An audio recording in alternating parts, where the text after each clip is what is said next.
If Jesus really walked on the earth, then surely others besides his followers must have mentioned him, right? That's a question that has been asked in many circles, especially among skeptics, critics, and curious minds. After all, Jesus of Nazareth is arguably the most influential figure in human history. Entire civilizations have been shaped by his teaching. Wars have been fought in his name. Billions call him Lord. But here's the question. Is there historical evidence for Jesus outside of the Bible? Did ancient historians, especially non-Christian ones, record his existence? Today on Divine Mysteries, we'll take a journey to examine what the record really says. You might be surprised by the outcome. Let's dig in. You might wonder, why are we even asking this? Isn't the Bible enough? For believers, yes. Hebrews 11 verse 1 tells us that faith is the substance of things hoped for, the evidence of things not seen. But for skeptics or seekers, outside validation helps bridge the gap between belief and history. It's important because if Jesus didn't exist, then Christianity crumbles. If he was just a myth, then our faith is fiction. If he was real, history should have a record. So let's ask the hard questions. What did ancient historians say? Were they reliable? And why were some completely silent? Our first stop is Flavius Josephus, a first-century Jewish historian born around AD 37. He wasn't a Christian. In fact, he was a Pharisee who wrote extensively about Jewish history, culture, and the Roman occupation. In his work Antiquities of the Jews, Book 18, there's a famous passage often referred to as the Testimonium Flavianum. Now there was about this time Jesus, a wise man, if it be lawful to call him a man. He was the Christ. And when Pilate, at the suggestion of the principal men among us, had condemned him to the cross, those that loved him at the first did not forsake him. Now, hold on. That sounds almost too Christian for a non-Christian writer, doesn't it? That's because most scholars believe the passage was partially altered by Christian scribes in later centuries. But even skeptical scholars agree that a core reference to Jesus by Josephus is authentic. The likely original version probably read more like, "Now there was about this time Jesus, a wise man who did surprising deeds. He was crucified by Pilate." It's short, but powerful.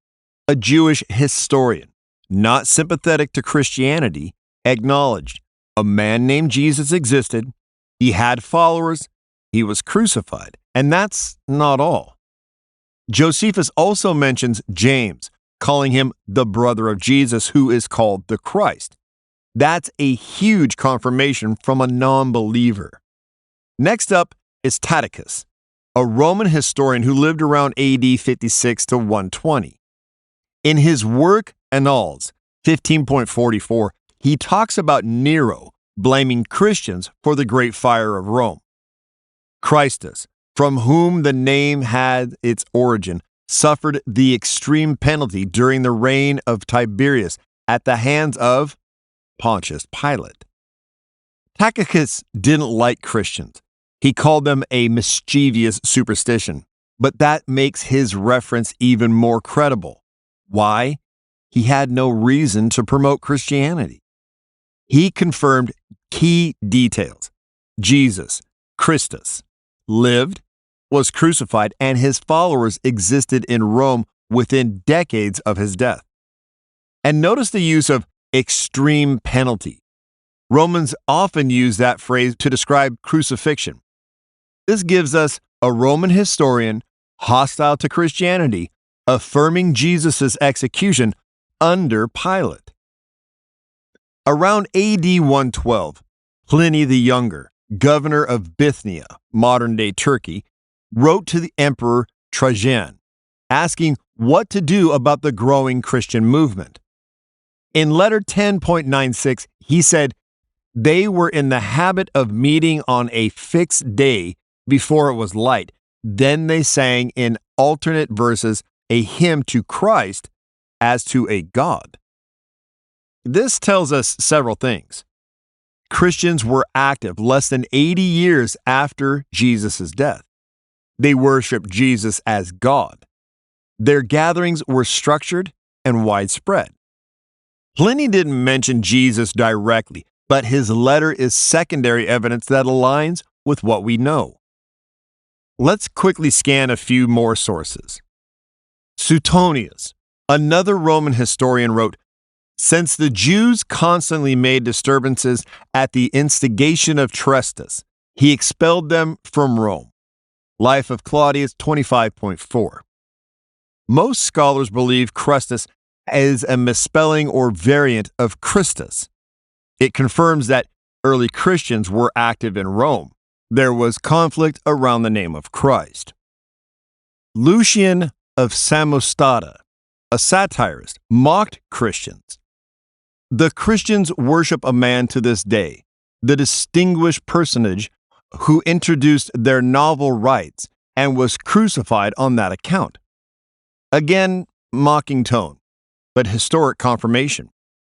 Lucian verifies Jesus was worshipped, he was crucified.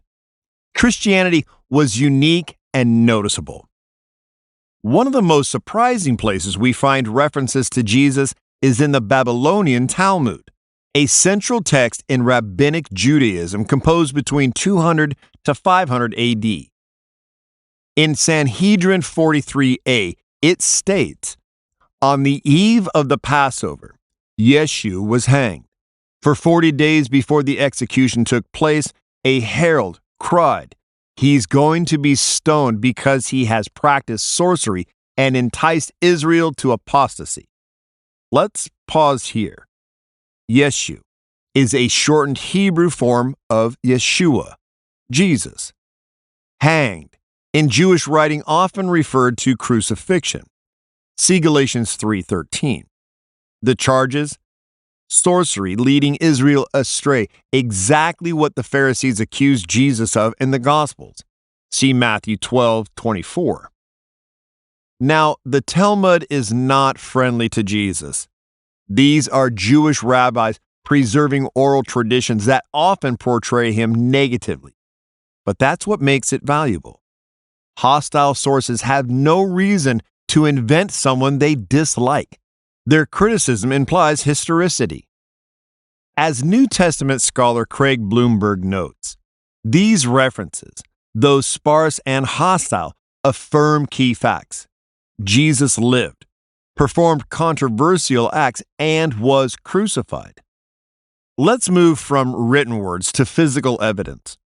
While there's no known first-century inscription that says Jesus of Nazareth lived here, archaeology has uncovered powerful confirmations of the people and places the gospel mentions. Number 1, the Pilate stone, discovered 1961. Found in Caesarea Maritima, this limestone block bears the inscription Pontius Pilate, prefect of Judea. Until this discovery, some critics questioned whether Pilate even existed, but now archaeology affirms what Scripture recorded 2,000 years ago. Number 2, the ossuary of James, discovered 2002, an ancient bone box inscribed with the words James, son of Joseph, brother of Jesus. Though its authenticity sparked debate, multiple experts, including an epigrapher, André Lemar, believed it's genuinely from the 1st century. Why is this huge? Because Jewish ossuaries rarely mention a brother unless that brother was famous. This subtle inscription could be the earliest physical mention of Jesus. Number 3, the Nazareth house. In 2009, archaeologists uncovered remains of a 1st century house in Nazareth. It was modest, built with stone and mortar, matching the description of a small Galilean village. Skeptics once argued that Nazareth didn't even exist in Jesus' day. Now, it's confirmed. Luke 1:26 and John 1:46 weren't exaggerations. Jesus came from a real, humble place. Some skeptics still push the idea that Jesus was entirely mythical, a patchwork of earlier pagan stories. You may have heard things like Jesus is just a copy of Horus, Dionysus, or Mithras. Virgin births and resurrections were common myths. Let's address that. Renowned scholar Bart Ehrman, an agnostic, writes in his book, Did Jesus Exist? The idea that Jesus did not exist is a modern myth. It's not held by any reputable scholar in the field of historical studies. Why? Because the parallels don't hold up under scrutiny. The so-called virgin birth of Horus. His mother was a goddess who assembled his body from parts of Osiris. Hardly a virgin birth. Mithras? His birth story involves emerging from a rock. Dionysus? His tale is rooted in Greek mythology, not Jewish messianic prophecy. None of these figures were Jewish, tied to the first century Palestine, crucified under Pontius Pilate, followed by monotheists willing to die for him. The resurrection accounts of Jesus were unique in their context, rooted in real places, real time frames, and real people. In the 1980s and 90s, a group of scholars called the Jesus Seminar tried to separate the Jesus of history from the Christ of faith. They famously voted on the authenticity of Jesus' sayings using colored beads. But their methods were controversial even among other historians. Critics argued they started with a bias against the supernatural, dismissing miracles before examining the evidence. As Dr. N.T. Wright puts it, to say miracles can't happen and therefore Jesus didn't rise from the dead isn't history. That's philosophy pretending to be history. In contrast, the majority of historical Jesus scholars today, Christians or not, agree on several core facts. Jesus lived and was baptized by John the Baptist. He was crucified under Pilate. His followers believed they saw him after his death. Christianity exploded shortly after. These are bedrock facts, even if scholars differ on interpretation. Another overlooked point, the quality of the gospel accounts compared to other ancient biographies. For example, the life of Alexander the Great was written by Plutarch over 400 years after Alexander's death, yet historians trust it as a generally reliable source. By contrast, Mark was written within 30 to 40 years of Jesus' death. Luke and Acts contain detailed geographical, political, and cultural references confirmed by archaeology. See Colin Hemmer's The Book of Acts in the setting of Hellenistic history. So, if we accept Caesar's history, written centuries after his life, why not trust the Gospels, especially when written within the lifespan of eyewitnesses? Now, here's the question skeptics often raise. If Jesus was so important, why didn't more historians write about him? Good question. But let's put it in context. Jesus wasn't a Roman senator or a king. He didn't lead armies. He didn't write books. He was a Jewish teacher in a remote province. To Roman historians, he was a blip on the radar. Historian Michael Grant writes, the paucity of pagan references to Jesus reflects not the insignificance of Jesus, but the limitations of sources available. Most ancient documents have been lost. Those that survive often focus on political elites, not rural preachers. And yet, despite this, we still have Jewish historian Josephus, Roman historians Tacitus, Suetonius, Roman governor Pliny, Greek satirist Lucian. That's a lot of external validation for a man who never traveled more than 100 miles from his birthplace. Now, some will say you can't use the Bible to prove the Bible, but that's a misunderstanding. The Gospels, Matthew, Mark, Luke, and John are ancient bibliographies written within living memory of Jesus. Even secular historians agree Mark was likely written around AD 60 to 70. Matthew and Luke followed in the 70s and 80s. John came later, but still within the first century. These accounts include names of real people: Pilate, Herod, Caiaphas, real locations: Bethlehem, Nazareth, Jerusalem. Eyewitness detail: John 19:34, blood and water came out. They were circulated while enemies of Jesus were still alive. If they were false, they could have easily been refuted. Here's perhaps the most compelling evidence: the growth of the early church.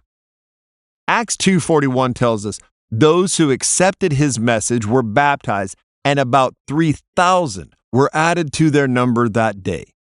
From 12 disciples to a global movement within one generation?